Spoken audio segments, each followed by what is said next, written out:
बिस्मिल्लाहिर्रहमानिर्रहीम। सलाम पाकिस्तान के साथ नाजरीन, मैं हूं आपका होस्ट अब्दुल कदीर। नाजरीन, हमारे साथ मौजूद है मोहम्मद शफीक मुगल साहब, एस्ट्रोलॉजर हैं। अगर आप इनसे रब्ता करना चाहें तो इनका नंबर हमारी स्क्रीन पर मौजूद है। शफीक मुगल साहब की पेशन गोइयों की बात करें तो इन्होंने कहा था कि जुडिशरी का अहम किरदार आप देखेंगे आगे मई में ही। अब मई की आज कोई आखिरी दिन चल रहे हैं, बल्कि 21 के बाद 22 आ गया और 22 आज 22 तारीख है। और 22 तारीख में जो सा है ये हुआ कि जी खान साहब के छोटे छोटे केसेस खत्म होते जा रहे हैं। आज एक और केस भी खत्म हुआ और उसमें अलावा बड़ी खबर ये है कि जी परवेज इलाही साहब को जमानत मिल गई है और वो अपने घर चले गए हैं।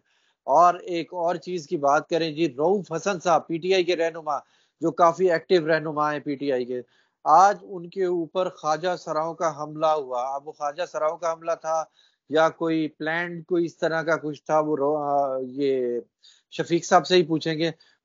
और बात करें अगर खान साहब की, तो खान साहब के हवाले से जी पेशन गोइयां अब आगे क्या होने वाली हैं, खान साहब के लिए रिलीफ क्या आने वाला है, वो शफीक साहब से पूछेंगे। अस्सलाम वालेकुम सर। वालेकुम अस्सलाम। सर कैसी तबीयत है, ठीक ठाक है? साहब अल्हम्दुलिल्लाह, अल्लाह का शुक्र है। सर पीटीआई के रहनुमा रऊफ हसन साहब पर आज ख्वाजा सराओं का हमला हुआ है। वो फुटेज मैंने आप देख सकते हैं, ये फुटेज जिसमें आप देख रहे हैं कि जी वो पहले आए हैं, उनके पास रुके हैं, पहले उसने कुछ कहा है, वो एकदम चौंक के खड़े हुए हैं, चौंक के खड़े हुए हैं। उसके बाद उन्होंने उसको कुछ झाड़ा है, ख्वाजा सरा को, और उसके बाद उन दोनों की आपस में तू तू मैं हुई है। फिर उसने हमला किया उसके ऊपर, कहते हैं चेहरे के ऊपर ब्लेड मारा गया है।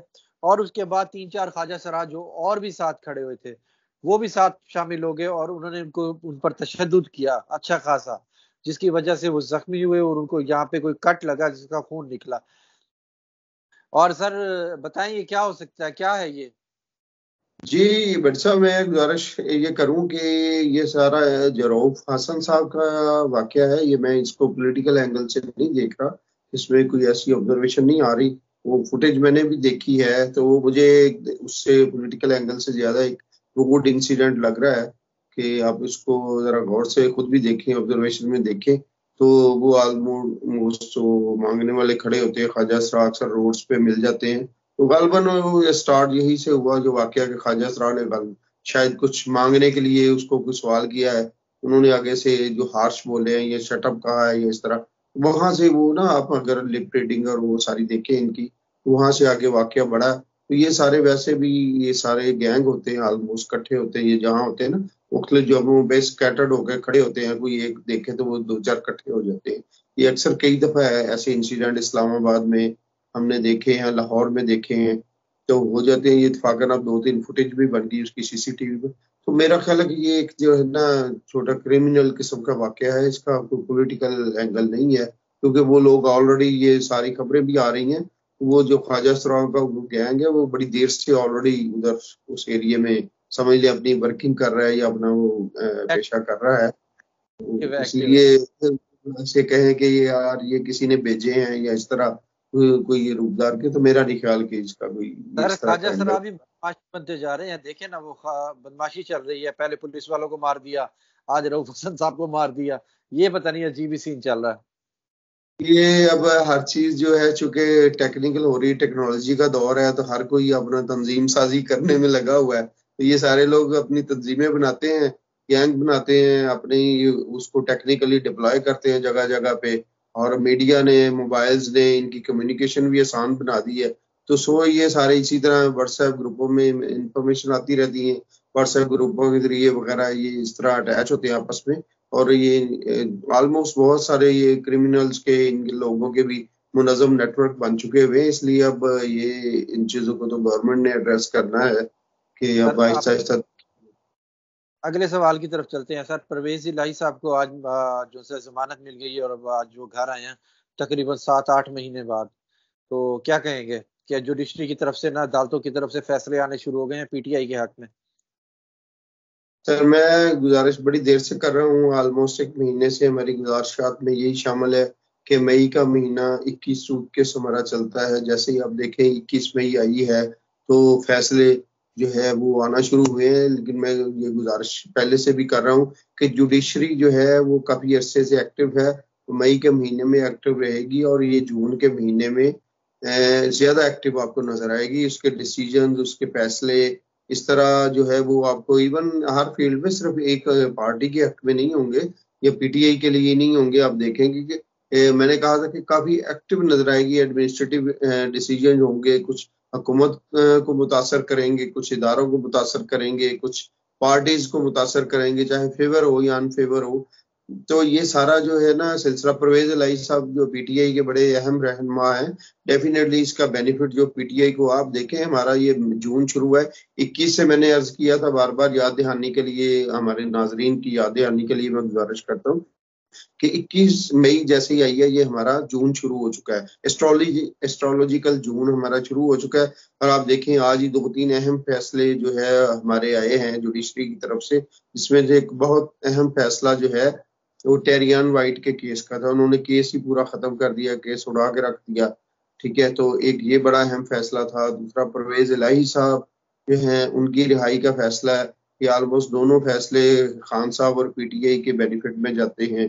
तो इस तरह आप देखेंगे आगे भी उन्होंने वो एजेंसियों के हवाले से भी कुछ केसेस चल रहे थे अदलिया में, उन्होंने वहां पे भी थोड़ा एक्टिविटी आपने देखी होगी। तो वो भी चल रही है, अटॉर्नी जनरल पेश हुए हुए थे, तो एक केस था, मीडिया, आपने मीडिया में भी रिपोर्ट देखी होगी, मैं उसको मजीद डिटेल में नहीं जाता। तो ये है कि वहां पे भी उन्होंने हमारे एक इदारे को एड्रेस किया हुआ था जस्टिस साहब ने। तो वो उसमें अब आज थोड़ा सा समझ लेके लाइट पहलू से इसको टॉलरेट करने की कोशिश की तो, लेकिन ये है कि ये सारे फैसले जो है आइंदा भी आपको नजर आएंगे। इस खास तौर पे जून के महीने में, अब जैसे ही 28-29 जून होती है, आपको ये सारे ज्यादा एक्टिव नजर आएंगे। ये सारी चीजें आप अगले वीक में देखेंगे कि अगले वीक में ये सारी एक्टिविटीज आपको ज्यादा जुडिशरी के एंड पे नजर आएंगी। जुडिशरी आपको बड़ी एक्टिव नजर आएगी। कुछ फैसले नापसंदीदा आपको नजर आएंगे हुकूमत के लिए, कुछ फैसले जो है आपको नजर आएंगे कि यार ये सिस्टम को शायद या इदारों को कुछ जो है मुतासर करेंगे। तो लेकिन बहरहाल ये जुडिशल सिस्टम जो है ना, ये आपको ये सारा ऑलमोस्ट ईयर ही, बल्कि मैं अगर लंबी इसको अरसे ही बात करूं तो पूरा साल जो है जुडिशरी आपको मुख्तलिफ तरह से एक्टिव नजर आएगी। अच्छा सर, खान साहब की बात करें तो अदालत की तरफ से एक जो आज वो समाअत हुई, उसमें sir chief justice Aamir Farooq का साइफर केस में इस्तफसार। तो उन्होंने कहा है कि जी साइफर से खारजा ताल्लुकात कैसे खराब हुए, और सिर्फ इब्तदा इतना बता दें कि जुर्म क्या हुआ, किसी बैरूनी ताकत का फायदा हुआ, अमेरिका के साथ ताल्लुकात खराबी का शवाहिद क्या है, क्या आपने शवाहिद में डी मारिश पेश नहीं किया, एक बंदे को सारी उम्र के लिए जेल में डाल दिया। ये सर आज जोन सा है जस्टिस आमिर फारूक के साइफर केस में इस्तफसार आया। जी देखिए, आहिस्ता आहिस्ता मैं अर्ज कर रहा हूँ ना कि ऐसी आपको बातें जुडिशरी के एंड से नजर आएंगी जो आपको ज़ाहिर लगेंगी कि ये पीटीआई की फेवर में, इमरान खान साहब की फेवर में जा रही हैं। और यही चीजें, ये समझ ले ग्राउंड बन रही है। जो हम आगे बात करते थे कि जून के महीने में खान साहब को फेवर मिलती नजर आएगी, तो ये सारी ग्राउंड बन रही है। आप नाज़रीन हमारे जो अगर पिछली वीडियोस में याद करवाऊं तो अल्हम्दुलिल्लाह जिस तरह हमने अपनी पिछली पेशगोइयाँ की थी, तो वो आप देखें कि हमने इवन बाज पेशगोइयों में दिन और तारीखें तक मेंशन कर दी थी। तो वो एज इट इज जो है अल्हम्दुलिल्लाह परफॉर्म हो रही है कि ये सारी जो पेशगोइयाँ हमारी ट्रू पेशगोइयाँ बन रही हैं। तो 21 जून मई का हमने जिक्र किया, तो आप देखेंगे कि अब इंशाल्लाह आपको ऐसी ग्राउंड्स नजर आएंगी, ऐसे कुछ व्यूज, कमेंट्स और उसके बाद डिसीजन यानी नजर आएंगे जो बता रहे हैं कि जी खान साहब के लिए आसानियां अब शुरू हो गई हैं, आहिस्ता आहिस्ता अदालतें ही खान साहब आपके के लिए अब जो है रिलीफ शुरू कर। ये आप कह सकते हैं कि खान साहब के लिए आसानियां शुरू हो गई हैं और किसी भी टाइम उनको इसका बेनिफिट भी मिल सकता है। अच्छा सर, अगर बात करें नवाज शरीफ साहब की, तो उन्होंने काफी जो सा है सवाल किया है कि जी मुझे क्यों निकाला, वो कहते हैं मरते दम तक मैं पूछता रहूंगा। तो आप क्या सर कहेंगे मैं कि वाले से मैं गुजारिश करूँ कि डेफिनेटली नवाज शरीफ साहब का राइट बनता है कि वो पूछें कि मुझे क्यों निकाला है।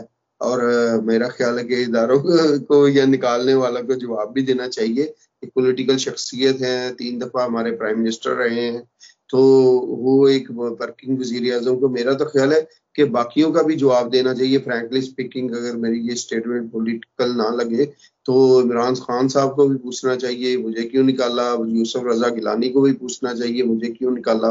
तो ठीक है, ये आप देख रहे हैं कि हमारी एस्टेब्लिशमेंट यहाँ पे बहुत स्ट्रांग होती है, वो क्यों निकालती है पता तो हम सबको भी है। नवाज शरीफ साहब वो, वो एक्चुअली तो इदारों की जो उसपे एक्चुअली तो नवाज शरीफ साहब जो है वो इदारों के उन पे सवाल उठा रहे होते हैं, स्टैब्लिशमेंट की ताकत पे सवाल उठा रहे हैं। वो अपनी मेरा ख्याल है ज़ात की बात नहीं कर रहे, वो इदारों की उनकी मामलात की बात कर रहे हैं कि भाई ये क्या तरीका है। एक पूरा लगा लगाया पॉलिटिकल सेटअप है, एक वज़ीर आज़म है, वोट का मैंडेट लेकर आता है और आप उसको कोई भी वो मतलब बना के कर देते हैं। तो ये चीज़ें इदारों पे मामलात पे सवाल है। तो मेरा ख्याल है कि ये चलना चाहिए। आप देख रहे हैं थोड़ा सा पॉलिटिकल सिस्टम जैसे स्टेबिलिटी होती जा रही है, नवाज शरीफ साहब अपनी सिस्टम पे पॉलिटिकल ग्रिप जो है वो स्टैब्लिश करने की कोशिश कर रहे हैं। तो ये भी मेरा ख्याल है इस तरह अंडर प्रेशर करने की उनके बयानात हैं, हरबे हैं, टैक्टिक्स हैं कि वो स्टैब्लिशमेंट को अंडर प्रेशर करने की कोशिश कर रहे हैं। वरना तो उनकी पार्टी गवर्नमेंट में है, भाई उनका वजीर आजम है, बेटी वजीर आला है। तो आप देखें ना, तो वो सवाल किससे कर रहे हैं, क्या हुकूमत से कर रहे हैं, क्या वज़ीर आज़म से कर रहे हैं। तो आप देखें कि उनका मुखातिब कौन है। ठीक है, और उन्होंने अपने पिछली तकरीर में जो है जस्टिस साहब का बाकायदा नाम लिया है।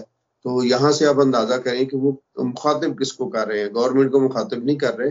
और ये भी एक समझ लें कि प्रेशर क्रिएट करने की जो है कोशिश है। और अभी तो मीडिया में अभी एक गैर मुसद्दका सी खबर चल रही है, सॉरी आपकी बात काटूं, कि मतलब अभी गैर मुसद्दका सी मीडिया में खबर चल रही थी आज कि वजीर दाखिला जो है उनको रिप्लेस किया जा रहा है राना सनाउल्लाह के साथ। ठीक है, ये गैर मुसद्दका खबर है, मेरे पास नहीं है। तो ये इंडिकेशंस हैं पॉलिटिकल सिस्टम पे अपनी ग्रिप करने की। ठीक है, नवाज शरीफ साहब जो है अपनी उसको ग्रिप कर रहे हैं कि आप इस अगर ये इस तरह का कोई स्टेप होता है तो आप अच्छी तरह अंदाजा कर सकते हैं कि इस बात का मतलब अगर वो जो है वजीर दाखिला को रिप्लेस करते हैं और राना सनाउल्लाह साहब को वो लगाते हैं इस सीट पर, तो इसका मतलब आप हम लोग मेरा ख्याल अच्छी तरह समझते हैं। जी सर, क्या कहते हैं कि हुकूमत खत्म करने में नवाज शरीफ का कोई अहम किरदार होगा आगे? सर मासूमाना सा अभी सवाल है मेरा। ये मेरा ख्याल दूर की बातें हैं। तो अभी तो सिस्टम को मेरा ख्याल स्टेबल होने देना चाहिए थोड़ी देर। फौरी खत्म करने वाला मामला तो अभी नहीं नजर आना चाहिए, और हमें बातें भी ऐसी नहीं करनी चाहिए जिससे सिस्टम, अभी तो 2 महीने हुए, इलेक्शन हुए। तो मेरा ख्याल थोड़ा सा आप देखेंगे, मेरा अभी ये देखे नवाज शरीफ साहब जो है एक सीनियर सियासतदान है और पाकिस्तान की इकोनॉमी को भी अभी करंट कंडीशन को समझ रहे हैं। ठीक है, अभी जो टाइम है बजट का भी टाइम है, और आगे जो है हमारे पास पाकिस्तान में इकोनॉमिक इंडिकेशंस जो है वो बेहतर हो रही है, बेहतर नजर आ रही हैं। आलमी इदारे भी कोई ट्रस्ट कर रहे हैं। तो मेरा ख्याल फौरी तौर पर नवाज शरीफ साहब जैसा बंदा जो है वो उसको डिस्टेबलाइज करने की कोशिश नहीं करेगा। थोड़ा वेट कर लें, अगर हुकूमत बेहतर परफॉर्म करती है। और आप देखें आलमी बैंक ने अपनी 2 दिन पहले एक रिपोर्ट में कहा है कि पाकिस्तान में जो ये करंट माली साल जो आने वाला है, अगला है, मतलब ये जून से जो 1 जुलाई से माली साल शुरू हो जाएगा, इसमें जो इन्फ्लेशन है, महंगाई की रेशो है 15% रहेगी। जो अभी के 27, 28, 29% चल रही है, वो 15% को जो है ना प्रोजेक्ट कर रहे हैं। तो ये सारी रिपोर्ट्स डेफिनेटली इनके पास भी होती है, पॉलिटिकल लीडर्स के पास भी होती है। तो मेरा नहीं ख्याल कि अभी फौरी तौर पर वो ना महंगाई कंट्रोल करेंगे? बिजली में इजाफा होता जा रहा है, कैसे महंगाई कंट्रोल करेंगे सर? सर ये तो अब मतलब इदारों का काम है। हमने तो एस्ट्रोलॉजिकल पाकिस्तान का जायचा पढ़ना है। पाकिस्तान के जायचे में हमें जो है इकोनॉमिकल कंडीशन जो है वो बेहतरी इस साल में, इस 4-6 महीने में कुछ बेहतर इंडिकेशन नजर आ रही है, जिसमें आपको फॉरेन एड मिल सकती है, फॉरेन सपोर्ट मिल सकती है, इकोनॉमिकल सपोर्ट मिल सकती है। मैं पाकिस्तान के जायचे के हवाले से बात करूंगा, बाकी पॉलिटिकल सिस्टम तो वो पॉलिटिकल वाले अच्छा बेहतर समझते हैं। तो मुझे तो पाकिस्तान में अभी इकॉनमी के लिहाज से कदरे स्टेबिलिटी थोड़ी सी नजर आ रही है। मतलब ये नहीं है कि कल हम उठेंगे सो के तो वो जनाब सारा पाकिस्तान उसमें जनाब दूध शहद की नहरें बह रही होंगी, लेकिन थोड़ी सी हमें पॉजिटिव इंडिकेशन पाकिस्तान के जायके में नजर आ रही है। शुक्रिया सर। शफीक मुगल साहब हमारे साथ मौजूद थे। उनका कहना है कि जी अदालत की तरफ से इमरान खान के लिए रिलीफ शुरू हो गया। अब देखें इमरान खान का रिलीफ कहां तक पहुंचता है और कब तक रहता है। बहुत शुक्रिया सर। सलाम पाकिस्तान।